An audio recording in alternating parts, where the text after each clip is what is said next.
আমি আমি 24-এর পঁচিশে জুলাই আমাকে কাশ্মীরি থেকে গ্রেফতার করা হয়েছিল।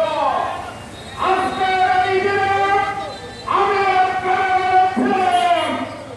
আজকে যদি জুলাই গণঅভ্যুত্থান না হতো তাহলে আমাদের হতো না। জুলাই গণঅভ্যুত্থান না হলে